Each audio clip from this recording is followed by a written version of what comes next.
ashabul jannah yang datang dari berbagai negeri, berbagai warna kulit, berbagai letak geografi yang berbeda-beda.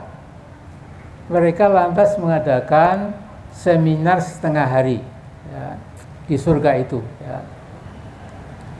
Tema seminar menjawab pertanyaan mengapa kita orang-orang Islam beriman, berbeda negara, berbeda kurun waktu, berbeda abad, berbeda nama organisasi dan lain-lain, tetapi kok alhamdulillah semuanya bisa masuk surga. Mari dibentuk steering committee, ketuanya Pak Kiai, siapa lagi kalau bukan Pak Kiai Syukron Makmun ya. Wakil ketuanya saya ya. Jadi nah kemudian kalau organizing committee ya ada Banser, ada Kokam, Pemuda Muhammadiyah, Ansor dan lain-lain. Nah kemudian ternyata setelah seminar setengah hari itu disepakati konklusinya adalah mengapa kami sekalipun berbeda-beda negara, warna kulit, geografi, madhab dan lain-lain, tapi alhamdulillah bisa menjadi ashabul jannah karena kami selama di dunia itu kami termasuk orang-orang alladzina amanu wa amilus sholihat. Titik benik jerat yaitu ya. Jadi sesungguhnya kita agak malu ya. Karena besok nggak mungkin malaikat tanya dulu organisasinya apa, partainya apa, kemudian dari mana asal-usulnya. Saya kira itu tidak seperti itu insya Allah ya. Karena Quran mengatakan bahwa yang masuk surga adalah orang-orang yang beriman dan beramal soleh. Nah kemudian saya ingin membahas keadaan kita sekarang ini ya.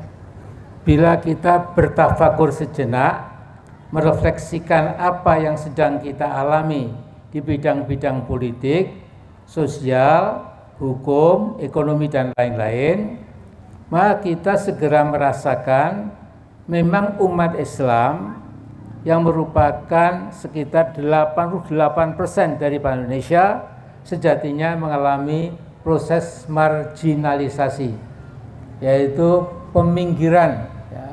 Kita umat Islam yang menjadi backbone, tulang punggung bangsa ini, itu oleh penguasa rezim sekarang ini itu memang secara sistematik itu dipinggirkan, dikurangi peranannya, dilemahkan ekonominya, dijadikan penonton itu. Sementara yang di dalam mainstream itu adalah orang-orang yang lebih yang mungkin kurang friendly, kurang bersahabat dengan umat Islam. Saya sadar sekarang ini pasti pidato saya ini direkam oleh teman-teman Intel, tapi saya nggak pernah takut karena yang saya katakan itu tidak mengada-ada. Ya. Sehingga makin lama makin terpikirkan. Secara jumlah atau kamiyah kita memang mayoritas, tapi secara kualitas atau kaifiyah kita sudah menjadi minoritas. Saya yakin tokoh-tokoh umat Islam yang berada di berbagai kampus, pesantren, partai politik, dan berbagai jamiyah atau persyarikatan sangat perlu dan mendesak untuk menggairahkan, mengaktifkan, katakanlah diskusi, seminar, simposium, berbagai forum munaqashah, munadharah. Ya. Untuk apa? Untuk membahas secara radikal, bukan hanya secara superficial, tetapi benar-benar mendalam bahwa Islam dalam hal ini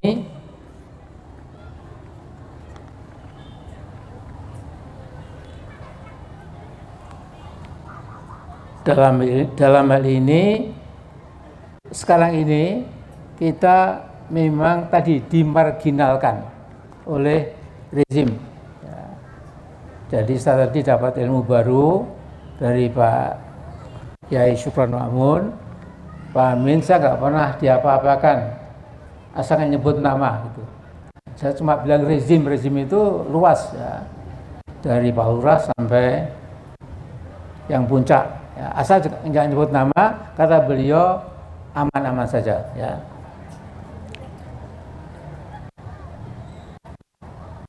Nah, yang terang, tidak boleh kita menyerahkan nasib kita, nasib anak cucu kita pada orang lain atau kekuatan politik lain.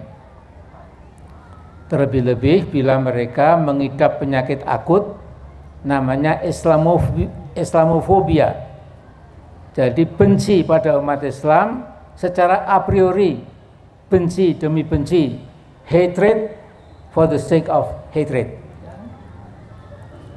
Bapak sekali, ibu-ibu yang saya hormati, kita jangan lupa setelah junjungan kita Nabi Muhammad SAW melakukan konsolidasi politik setelah berhijrah ke Madinah, Nabi dan para sahabatnya menerbitkan semacam konstitusi.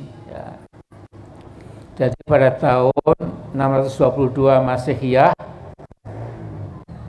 Nabi menerbitkan sebuah dokumen sejarah yang teramat sangat penting, bukan saja untuk umat Islam, tetapi untuk seluruh umat manusia. Dalam bahasa Arab, dokumen sangat penting itu disebut sebagai Dusturul Madinah atau Sahifatul Madinah atau Mitsaqul Madinah, yang dalam bahasa Barat dinamakan Medina Covenant atau Medina Constitution. Jadi banyak sekali kearifan politik abadi yang dimuat dalam dustur itu, tetapi yang harus segera saya sebutkan adalah masyarakat Madinah yang baru itu adalah sebuah negara Islam yang menjamin pluralisme religiositas, semua hak-hak kewarganegaraan kaum muslimin, kaum Yahudi dan ahli kitab yang lain dijamin sepenuhnya. Bahkan pada waktu periode Madinah itu, ahli kitab tidak perlu ikut menyabung nyawa ketika Madinah dalam bahaya perang. Mereka cukup membayar jizyah, ya, jadi pajak tertentu, ya, dan tetap dilindungi keselamatan jiwanya, keselamatan keluarganya, hartanya, tempat tinggalnya, dan lain sebagainya. Jadi kita ini sepertinya kan memang majmuk, ya. Ada 5 agama resmi, bahkan tambah Konghucu jadi 6. Ya. Kemudian ada sekian ratus etnik atau suku, ada sekian ratus lingua franca, bahasa daerah dan lain-lain. Ya. Sehingga memerlukan sebuah negara yang betul-betul menghormati semua itu sama di depan hukum. Ya. Jadi sesungguhnya kita tidak usah belajar demokrasi dari Amerika atau Inggris dan lain-lain. Kalau kita ingat, sesungguhnya Nabi telah meletakkan fondasi konstitusi seperti yang saya katakan tadi. Ya. Nah kemudian kalau dibandingkan dengan dunia Barat, Kristen Protestan, mereka juga membuat semacam Dusturul Madinah tadi, namanya Magna Carta, yaitu di Inggris pada tahun 1215 Masehi. Jadi alhamdulillah kita ini Islam 6 abad lebih cepat, ya, daripada orang-orang Barat, ya, dalam memahami pentingnya keragaman kemanusiaan, pentingnya menghormati setiap hamba Allah lepas daripada ideologinya, agama dan lain-lain. Nah sehingga ini yang harus kita pegangi, ya, dan kita betul-betul berbahagia bahwa kita sebagai umat Islam itu memang mempunyai warisan berharga buat mengelola negara modern seperti Indonesia sekarang ini. Nah sekarang Bapak Ibu sekalian, di masyarakat dunia sering ada wacana tentang pentingnya pengembangan teologi pembebasan.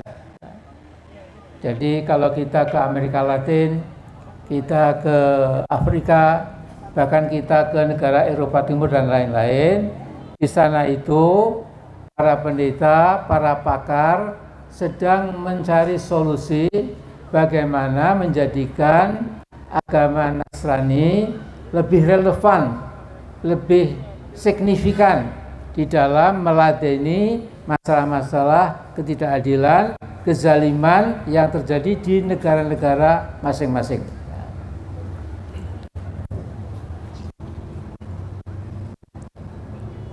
Nah, kalau liberation tadi itu, ya, sesungguhnya kita ini punya kalimah thayyibah. Ya. Jadi la ilaha illallah Muhammadur Rasulullah itu sesungguhnya adalah kalimatut tahlil, tapi juga kalimatut tahrir, kalimah pembebasan, yakni tahrirul ibad min ibadatil ibad ila ibadatillah. Jadi kalimat syahadat kita itu kalimat membebaskan manusia dari menyembah sesama manusia menjadi menyembah kepada Allah Ta'ala, Allah Subhanahu wa Ta'ala. Ya. Bahkan sesungguhnya seluruh Al-Quran, ya, yang 30 juz itu, ya, sesungguhnya itu adalah teologi pembebasan. Ya. Karena agama kita itu mengecam kezaliman, mengecam kemungkaran, mengecam segala fahisyah dan lain-lain, ya. Sehingga saya berani mengatakan the whole Quran is basically a theology of liberation, ya. Kira-kira seperti itu, ya.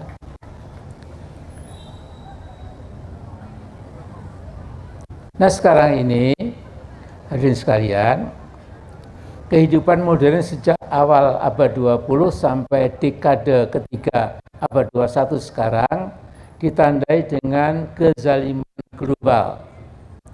Negara-negara kuat ingin tetap menindas negara-negara yang lemah, kemudian sekularisme, kapitalisme, ateisme, marxisme, komunisme dan lain-lain banyak diunggulkan oleh negara-negara kuat baik di barat maupun di timur. Padahal kalau kita pelajari berbagai pelajaran Al-Quran untuk umat manusia sejak dulu sampai sekarang, saya ulangi lagi, adalah pesan tadi, tahrir, pembebasan umat manusia dari menyembah sesama, mendewakan manusia barangkali lebih tepat, ya, kepada penyembahan Allah Subhanahu wa Ta'ala.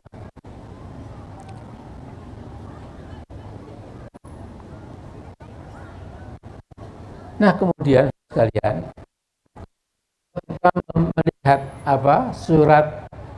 dalam surat Ibrahim itu ada dua kalimat yang berbeda.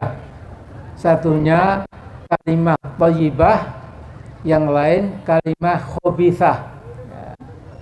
Satunya kalimat yang indah, yang berbobot, yang penuh barokah, ya. Nah, satu khabithah, yang buruk, yang busuk, yang berbahaya. Ya. Jadi saya bacakan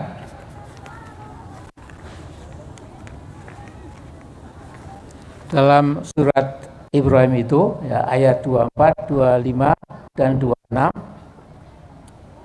A'udzubillahi minasyaitonir rajim. Alam tara kaifa Allahu mathalan kalimatan thayyibatan kasyajaratin thayyibatin asluha thabitun wa far'uha fis sama' tu'ti ukulaha kulla hinin bi'idni rabbiha wa yadribullahu al-amthala lin-nasi la'allahum yatadhakkarun. Wa mathalu kalimatin khabithatin kasyajaratin khabithatin ijtusat min fawqil ardi ma laha min qarar yuthabbitullahu alladhina amanu bil qawli tsabiti fil hayati dunya wa fil akhirah wa yudhillullahu dzalimin wa yaf'alullahu ma yasha.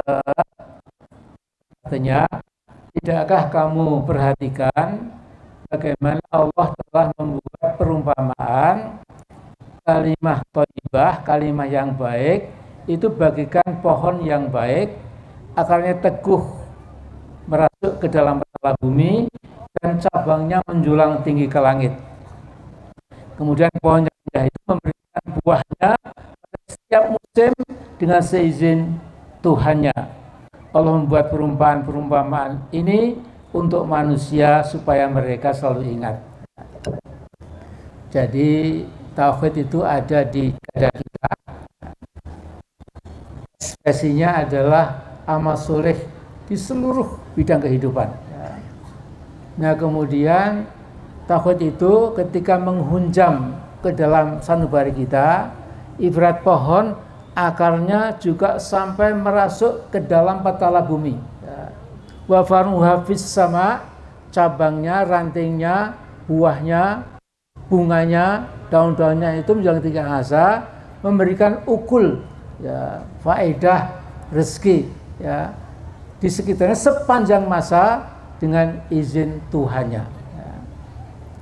Jadi memang the nature of Islam, hakikat Islam itu selalu memberikan kenikmatan, keberkahan, perbaikan, ya, itu ke alam sekitar. Ya.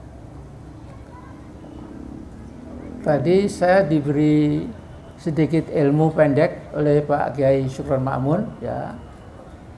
Beliau mengatakan, Pak Amin dulu Pak Zarkashi, ya, pendiri Pondok Gontor, itu pernah tanya kepada murid-muridnya, termasuk tanya kepada Pak Syukron Ma'mun, kamu tahu siapa orang penting itu? Kemudian semua jawab salah itu. Yang betul apa Pak? Yang betul katanya orang penting itu adalah orang yang memperhatikan orang-orang yang membela kepentingan orang lain. Ya, itu baru orang penting. Kalau ngurusi pentingnya sendiri, perutnya sendiri, maaf ya, itu tentu ya itu bukan orang penting. Ya. Nah, jadi itu saya kira betul ya bahwa nature dari agama Islam atau umatnya tadi itu bagaikan pohon yang tinggi, ya, yang kemudian manfaatnya itu kepada alam sekitar, ya. Nah sebaliknya kalimah khabithah, ya, baik kalimat yang buruk seperti pohon yang buruk yang telah tercerabut dari akar-akarnya dari permukaan bumi, tidak dapat tegak sedikit pun dan nggak akan memberikan manfaat apapun juga. Ya. Jadi kalimah khabithah itu selain syahadat itu semua khabithah. Ya.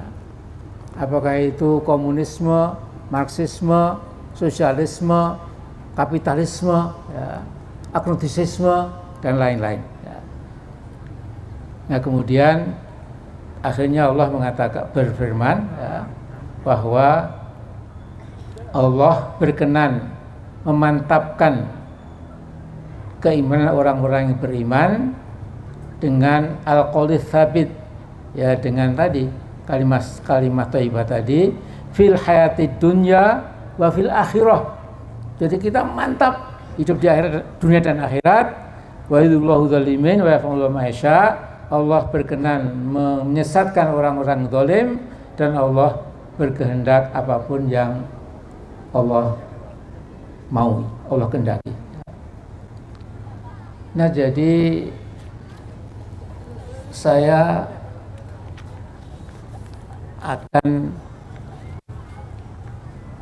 mengatakan di sini, ya, bahwa kita punya kewajiban kolektif bagaimana umat Islam khususnya, bangsa Indonesia umumnya bisa dibebaskan dari cengkeraman kekuatan, ya, yang memang membuat kita sesungguhnya sampai sekarang belum merdeka.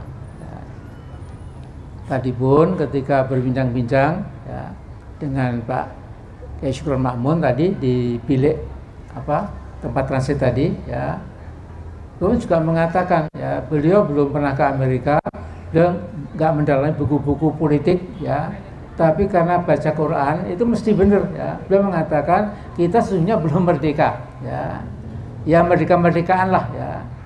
Kalau merdeka tentu yang mengenyam kenikmatan itu rakyat banyak, ya.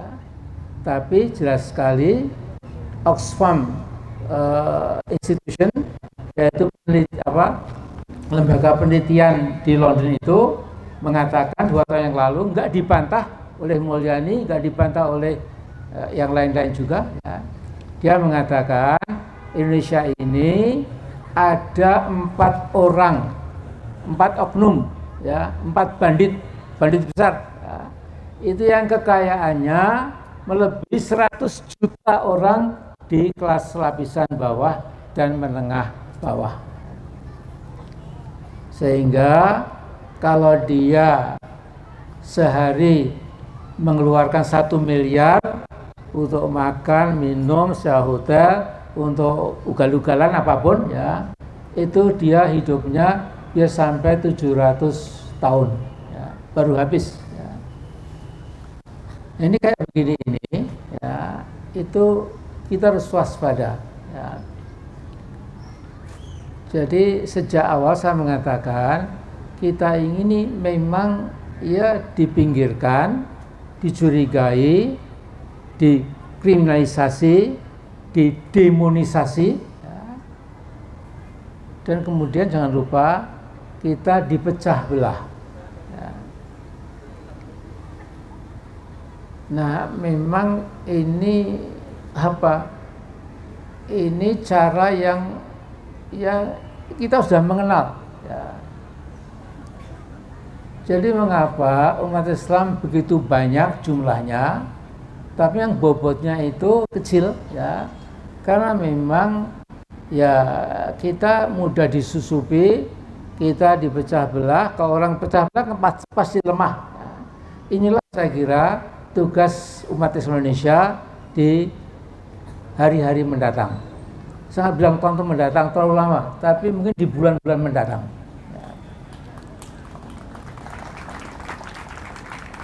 Bahkan dari segi jumlah penduduk yang beragama Islam itu dari tahun ke tahun mengalami ya penurunan. Tahun 56 waktu umur saya 12 tahun, saya SD kelas 6, itu guru saya beritahu anak-anak, jadi kita umat Islam ini umat yang mayoritas karena kita 95% dari bangsa Indonesia, ya. Tetapi kemudian itu kan dulu, ya. Sekarang kita tinggal 88,2%. Ya. Makin ke sana itu sepertinya kalau begini terus caranya kita akan menjadi mungkin ya lebih kecil lagi, ya. Tetapi ada sebuah rahasia, ya, yang ditemukan oleh Ibnu Khaldun, ya, yang bukunya itu tersohor, ya, Muqaddimah, ya. Itu saya membaca beberapa petikan buku itu, ya. Ibnu Khaldun mengatakan sesungguhnya agama itu seperti sebuah karavan, ya. Agama dan pemeluknya itu seperti rombongan karavan. Nah karavan ini itu akan mengelilingi dunia ini, bumi ini, ya. Tetapi karavan ini akan kerasan, merasa at home, merasa betul-betul senang kalau di situ tanahnya subur, tanahnya memberikan kehidupan buat karavan tadi, beberapa rombongan manusia tadi. Tetapi kalau karavan itu menemukan tanah yang tadinya subur jadi gersang, pasti dia akan pindah. Nah, kata Ibnu Khaldun, agama Islam itu seperti karavan tadi. Agama Allah ini di sebuah wilayah, sebuah negeri itu akan tetap tinggal kalau pemeluk-pemeluknya itu betul-betul cinta, merawat, ya, betul-betul ada identifikasi, identitas yang jelas sekali, ya, dengan agamanya, sehingga Islam merasa kerasan di Indonesia ini. Ya. Tapi kalau kita megang Islam cuma separuh hati, cuma pelintat-pelintut, ya istilahnya itu, ya, tidak sungguh-sungguh, ya, dikhawatirkan Islam tidak kerasan akan pindah ke benua lain atau ke negara lain. Ya. Nah, sehingga contohnya adalah, ya, bahwa dulu Islam itu 7 abad di Granada, Spanyol itu pernah memborong, ya, memborong kepercayaan dari orang-orang Eropa Spanyol itu, ya.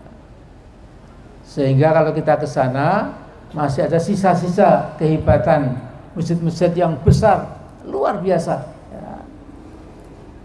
Tetapi karena umat Islam di Granada itu mungkin karena mulai makmur, mulai menjadi haus kekuasaan, haus keduniaan dan lain-lain, ya akhirnya kemudian Islam berpindah makin ke timur, ya, ke Turki Utsmaniyah, ya, kemudian Abbasiyah dan lain-lain, ya.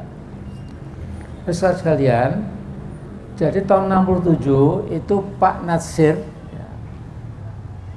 waktu itu Pak Nasir belum dicokok, belum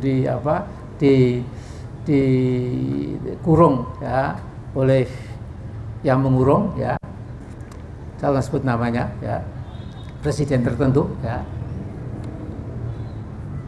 Itu tahun 67 itu beliau seminar 1 hari di pimpinan pusat Muhammadiyah.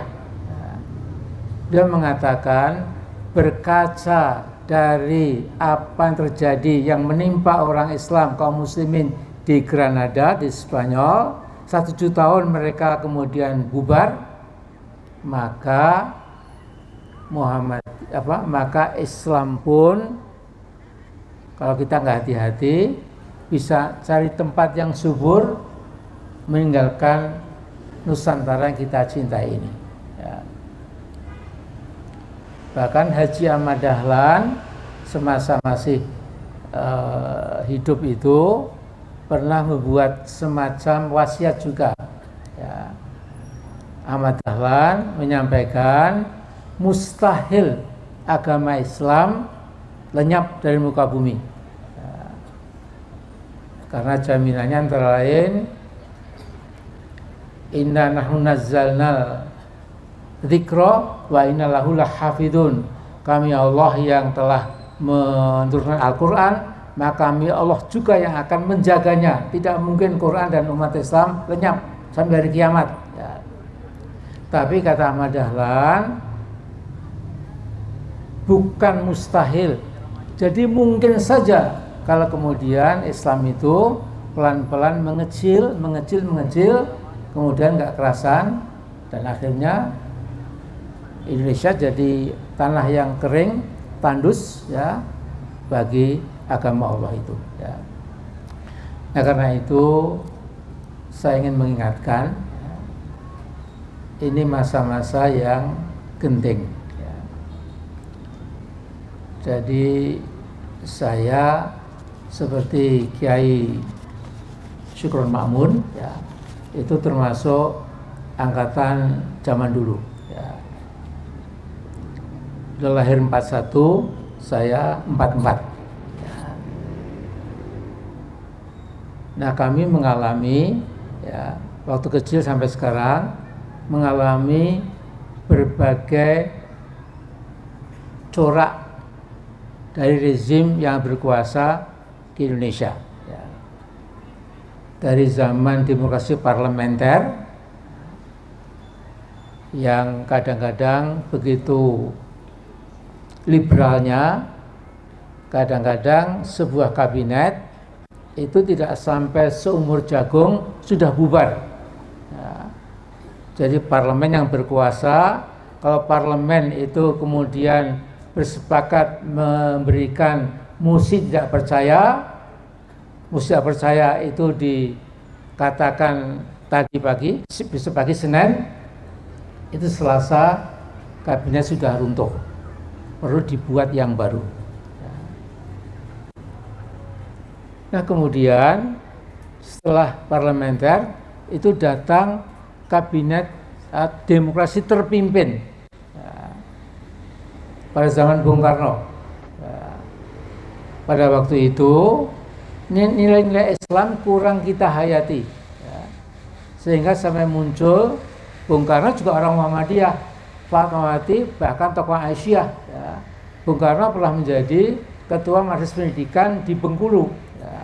Bahkan Museum Muhammadiyah di Bengkulu itu masih ada sepeda ontel Bung Karno, mantolnya, topinya, kemudian juga peralatan ketika beliau menjadi ketua Majelis Pengajaran di Bengkulu itu. Tapi lepas dari itu, kan nilai Islam kurang disadap dan dilaksanakan. Perjuangan Masyumi pun juga akhirnya dengan NU juga belum berhasil. Nah kita lihat yang muncul demokrasi terpimpin, pemimpin besar revolusi, pemimpin yang agung, kemudian rimbawan agung, seumur hidup, kemudian akhirnya terjungkal. Setelah itu kemudian Pak Harto 32 tahun berkuasa, kemudian sesungguhnya itu pun sebagai orang yang memahami ajaran Quran sejauh saya tahu, kemudian saya juga membaca teks-teks buku-buku dari berbagai profesor botak di barat itu, saya mengatakan bahwa ini ada something very wrong, ada sesuatu yang sangat salah, yaitu bahwa resep values-nya nilai Quran, nilai Islami itu dijauhi, nggak pernah kita terapkan secara sungguh-sungguh.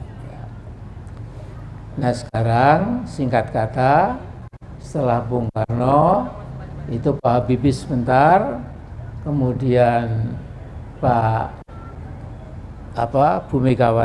Gus Dur, kemudian Bu Megawati, SB 10 tahun, kemudian ini Mas sekarang ini, ini sekarang hampir 10 tahun. Yang sekarang ini menurut saya itu kita harus lebih hati-hati, karena saya membaca ada kekuatan entah di sel mana, di lembaga mana, tapi terlihat ada kebencian kepada agama Allah, ada Islamofobia.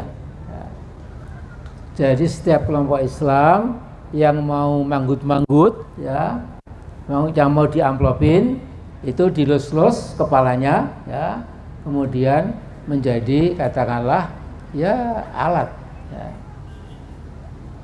Tapi teman-teman Islam yang kritis, yang paham tugas sebagai hamba Allah, sebagai khalifatullah fil ard, kita tidak segampang itu. Tapi kemudian dengan gemburan-gemburan Islamofobia itu, maka terjadilah apa yang kita lihat sekarang ini. Tapi insya Allah kita tidak pernah boleh sedikit pun pesimis. Nah karena ini penting sekarang saya berdiri. Jadi kalau kita baca Al-Baqarah, sebelum sebelum juz yang ketiga, Tilka Rusul itu, itu ada sebuah tarikh, bukan dongeng, tetapi kejadian yang sungguh-sungguh, yaitu ketika Jalut yang ahli perang, yang badannya tinggi-tinggi, ya, dari suku Filistin, ya. Jadi di Palestina itu ada teman-teman Palestinian, ya, Palestin, orang Palestina, ya, yang kebanyakan Islam, ada juga yang Kristen, ya. Waktu itu pada zaman dulu, zaman Nabi Sulaiman, Nabi Daud, ya, itu muncul kekuatan yang bengis, yang zalim, yang perkosa, yang menggasak, membakar rumah-rumah tempat tinggal orang-orang Palestina. Ini adalah dari suku Filistin. Jumlahnya sedikit tetapi luar biasa kemampuan perangnya, luar biasa alat-alat tempurnya. Nah, sehingga waktu itu ada diceritakan Al-Quran bahwa Allah berkenan menjadikan Talut, ya, sebagai raja kaum Palestina. Kemudian Talut itu diberi kekuatan lahir dan batin, diberi ilmu, ya, supaya untuk bisa menghadapi kebengisan, kezaliman dari Jalut tadi. Ya. Nah, kemudian Allah berfirman bahwa setelah Talut bisa mengumpulkan serdadu-serdadunya, maka Allah memberitahu kepada Talut supaya menyampaikan kepada serdadunya bahwa nanti dalam perjalanan menuju peperangan Allah akan menguji semuanya dengan sebuah sungai yang manis, ya, yang segar, yang bersih, yang menyegarkan. Ya. Tapi Allah mengatakan ini adalah sebuah ujian. Ya. Sungai ini sebuah sungai ujian. Ya. Apabila ada yang melintas nggak tergoda, tidak minum, tahan uji, maka dia nanti akan jadi pemenang di dalam perang melawan Jalut. Ya. Kecuali yang sekedar membasahi tenggorokan dengan sedikit, ya, menyawuk air, membasahi tenggorokan, itu dimaafkan. Nah, kemudian sebagian besar tentara Talut itu pulang, ya, menceburkan, kemudian minum, mandi segala macam, ya, kemudian sudah tidak mungkin dia jadi pilihan, sehingga mereka pulang, tidak ikut berperang. Nah, tapi setelah melewati sungai ujian tadi, kemudian ketika mereka melihat di medan pertempuran Jalut yang badannya besar dengan serdadu yang juga besar dan peralatan militernya kuat sekali, maka timbul keraguan-raguan sehingga Talut mengatakan, saya yakin hari ini kita kalah menghadapi Jalut. Kemudian ada seorang, bukan Nabi Daud, seseorang disebutkan namanya, bagaimana Talut, kamu kok berubah pendapat? Dan dikatakan, wa kam min fi'atin qalilatin ghalabat fi'atan katsiratan biidznillah wallahu ma'as shabirin. Ya. Jadi betapa sering kelompok yang kecil, ya, menggusur, mengalahkan kelompok yang besar dengan izin Allah. Ya. Nah, jadi ini kita harus tanamkan betul, ya, bahwa memang umat Islam sekarang ini kan sepertinya ya hanya jadi pelengkap penderita, menjadi maf'ulun bih, ya, bukan fa'il, bukan aktif, bukan aktor, ya, bukan aktor, pelaku, bukan, ya. Tetapi Allah menjanjikan ya, asal nanti masih ada sekelompok yang menyeberang sampai menyelesaikan itu, tentu akan diberi kemenangan. Dan kemudian dengan kehendak Allah, Nabi Dawud yang masih sangat muda itu ya, bahkan ketika mau ikut rombongan, Nabi Tolut Raja Tolut mengatakan, kamu anak muda, siapa namamu? Kamu nggak usah ikut. Nah kemudian Nabi Dawud mengatakan, ya emang saya muda, tapi kalau cuma beruang harimau itu saya lempar ke jurang, itu biasa gitu ya. Dan buktikan ada beruang besar dipegang kemudian dilempar ke jurang ya. Nah kemudian Nabi Dawud ketika saling menantang dengan Jalut itu dengan suara menggelegar Jalut ya, melihat apa itu anak kecil ya. Dan kemudian Nabi Dawud dengan slingshot ya, slingshot itu ya, diberi batu-batu kecil, kemudian dilemparkan 7 kali ke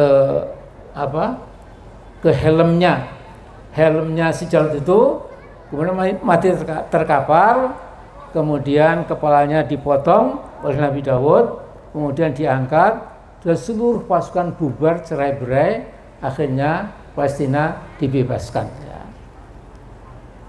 Nah ini sesungguhnya mirip-mirip dengan perang Badar ya. Jumlah kaum beriman cuma sepertiganya, tapi bisa memborong kemenangan secara meyakinkan ya. Dengan apa? Dengan izin Allah SWT ya. Bahkan Allah menurunkan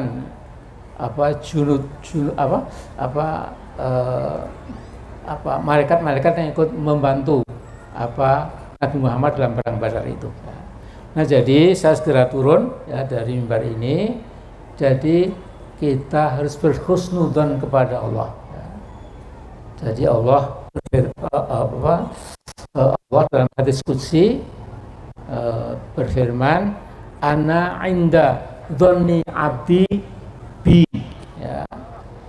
Jadi aku Allah sesuai dengan persangkaan hambaku padaku. Ya.